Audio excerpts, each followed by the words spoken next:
What's up? This is for Judge Quinn Longworth, his death, which they said was suicide, and he supposedly had offed himself because of a failed relationship with a former girlfriend, which was a lie. All right, let me jump back how I met him. I met Judge Quinn Longworth through a government program they had for the children who were gifted with powers, supernatural powers, and everything. And my so-called auntie, she put me into this program. And what they would do is study us and try to see where our powers were coming from and how did we get them and all that type of stuff. And they would also book us, sexually. And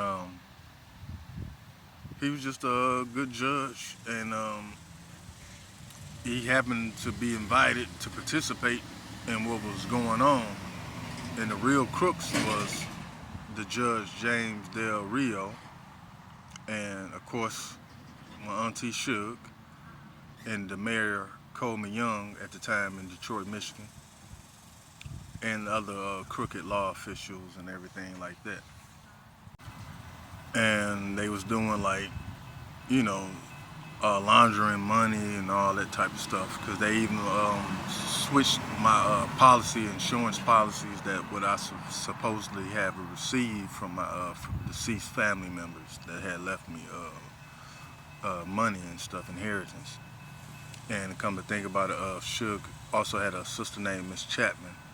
I know her from my middle school. She was a math middle school teacher at Burroughs Middle School in Detroit. And she was also the stenographer at the courthouse. And of course they typed over my stuff and everything, and included the judge James and everything. And of course, so they was trying to include him into what they had going on, and he didn't want no parts of it. And a couple of times while he visited, when he visited the facility, they had struck him in the head because he didn't want no parts of it. Like they'll tell him like, go ahead and I guess book a child, and he didn't want to. And they hit him across the head with the end of a gun or something like that. But I think he still didn't do it. But anyway, it got to the point like, say the Judge James, he was so crooked that he will be sentencing people in live court. While he's doing that, he'll have a little boy on his left side and a little boy on his right side behind the little bench podium thing. And he'll stump his foot left to have a boy, do some sexual acts. Then he'll stump the right foot, and the other guy had to do some sexual acts. And of course they would have parties downtown, and they would have all the children from the facility, have grown people, of course, booking them.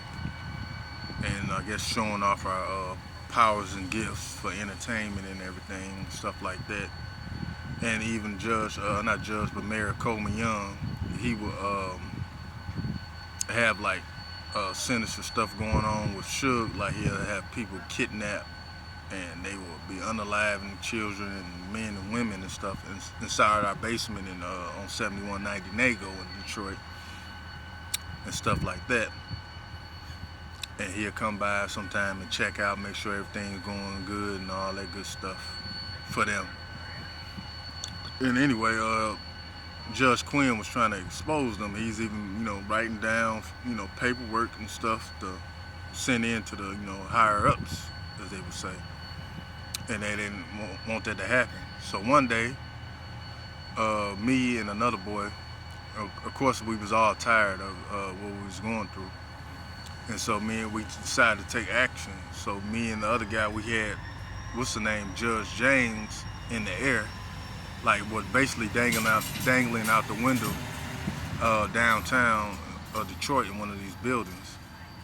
And while we was doing that, just so happened Judge Quinn bust through the door, and he was like, hey, don't do it. And was telling us that we are better than that, and we're not these monsters that they was calling us at the time. And while we was bringing the Judge James back in, an officer came in and shot the other guy and killed him. And me being enraged, I proceeded to throw the officer out the window with my telekinesis power, and he landed on top of a limousine or whatnot.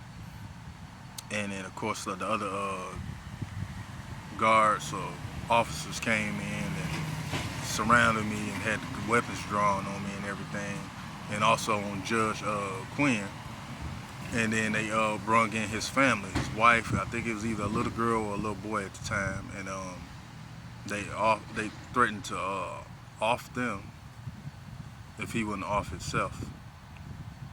And so he, of course, offed himself.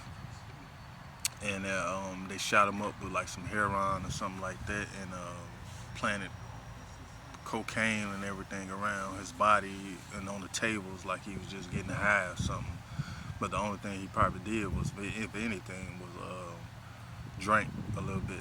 I remember I would astro project in his office at times to see what he was up to, and he'd be in there like writing, documents and stuff what was going on. And plus he was depressed and everything, and he'll be taking, he had a big bottle of some kind of, alcoholic drink, and he'll just drink that. And that was it. Never, not once seen him, resort to using drugs.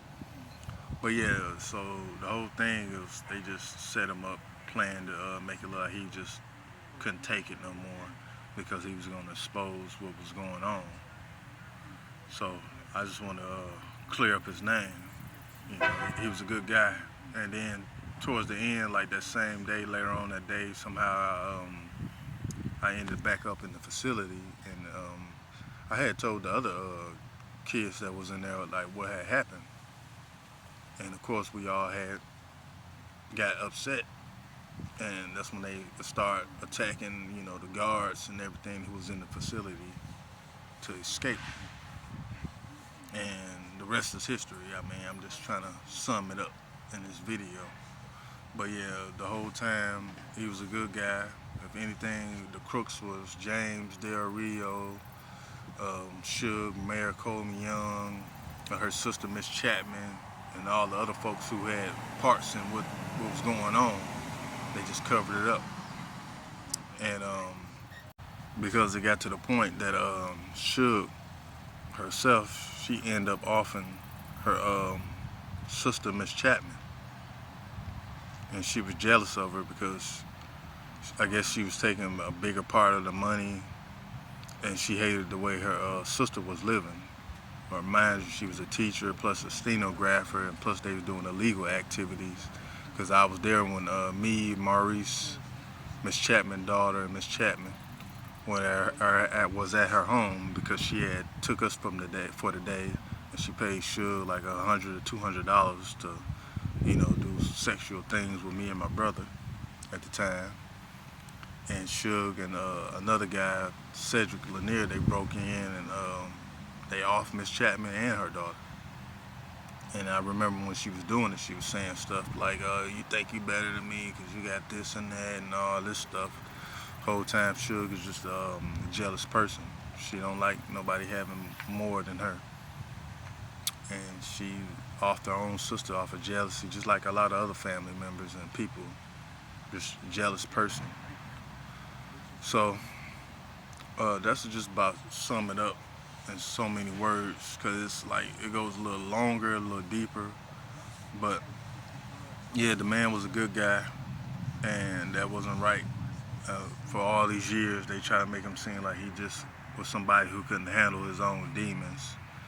It was these people who was the demons. So I'm through with this video segment.